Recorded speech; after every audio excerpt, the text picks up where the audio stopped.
os Estados Unidos financiaram a guerra e alguns países da OTAN, Reino Unido também. Aí hoje o Trump, hoje ou ontem, diz que o Zelensky é um ditador e que está usando o dinheiro que os Estados Unidos deram e citou um valor, o dobro do que realmente foi dado. Né? Então o Trump, a gente estava falando aqui também, acho que a gente tem que daqui a pouquinho abordar um pouquinho o modo do Trump fazer política internacional, que é tacanho, que é um presidente que blefa, que usa, que fala, que inunda o debate com muitas informações para que a opinião pública não consiga se aprofundar em nada. Então é como a gente falava aqui, fora do ar. Uma hora ele fala da Groenlândia, que vai dominar a Groenlândia, outra hora ele muda o nome do Golfo do México para Golfo da América. Daqui a pouco ele está dizendo que os palestinos têm que sair do território de Gaza, daqui a pouco ele diz que a Ucrânia não tem que participar das negociações. Até vamos ampliar um pouquinho o assunto para o Trump, só para a gente tentar ainda fechar um pouco aqui a Ucrânia e Rússia, tá? Dentro do que você falou há pouco ali, Rodrigo, nessa questão envolvendo o Trump e ele chamar o presidente ucraniano de ditador, sem eleições, aí ele falou assim, que aí no mesmo dia, ontem, o Zelensky acusou o Trump de exigir 500 bilhões de dólares em riquezas da Ucrânia em troca de apoio dos Estados Unidos. O presidente ucraniano afirmou ainda que não poderia vender o próprio país. Em relação às terras raras que existem na Ucrânia. Mas enfim, Perdão, fala, professor. Não.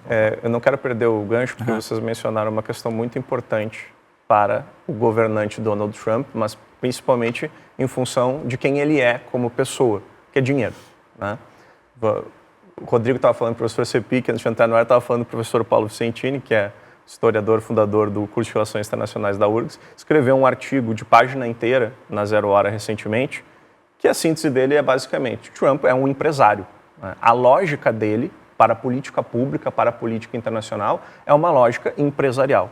Né? E isso não é novo nos Estados Unidos. Ele só não tem, ele não esconde isso de nenhuma forma. Né? O que me chamou a atenção nessa negociação ali na Arábia Saudita? Algumas conversas que aconteceram antes da cúpula, que eles ficaram ali por 4 horas. Por exemplo, a manifestação do gestor do Fundo Soberano Russo. Né? Que ele vai lá e diz, olha, nós estamos ansiosos para retomar a parceria com os Estados Unidos, principalmente porque nós estimamos que as empresas americanas perderam em ativos cerca de 300 bilhões de dólares com a retirada e com as sanções. E nós estamos ansiosos para que essa relação seja retomada e as nossas economias possam colaborar novamente. Na lógica de um político empresarial, que é Donald Trump, isso tem muito valor. Né?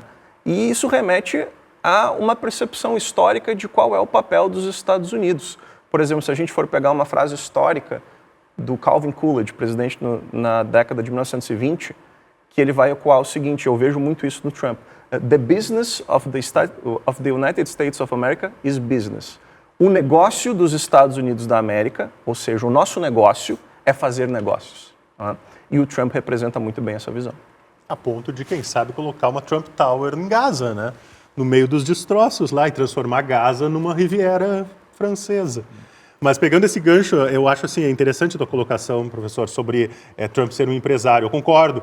Agora, eu acho muito estranho, né, o fato de ele desdenhar aquele pensamento liberal, diria, da maioria dos empresários, né? Porque Trump não é um liberal e Trump não é...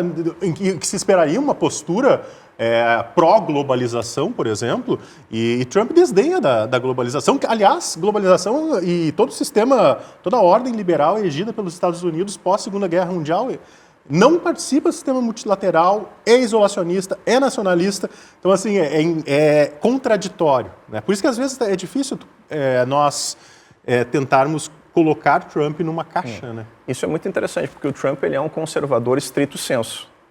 E a gente tem que sempre lembrar que a visão que nós temos de liberalismo e de ser liberal no Brasil é muito diferente do que nos Estados Unidos, representam coisas distintas. Mas o Trump ele é conservador do ponto de vista social, nos costumes, e é conservador também do ponto de vista econômico. Ele é nacionalista, como o Rodrigo falou, ele é protecionista, muito mais do que os democratas. Correto?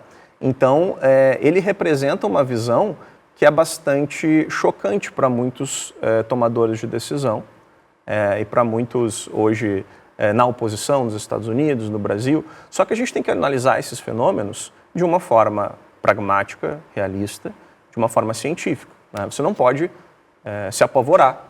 Você já imaginou um médico, um fisioterapeuta, um enfermeiro entrando numa unidade de tratamento intensivo e eles veem o paciente e dizem, meu Deus, o que a gente vai fazer com isso? Não.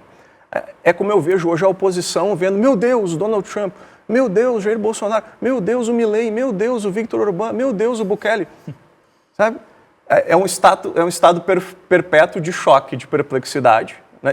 Por que isso aconteceu? Como chegamos aqui?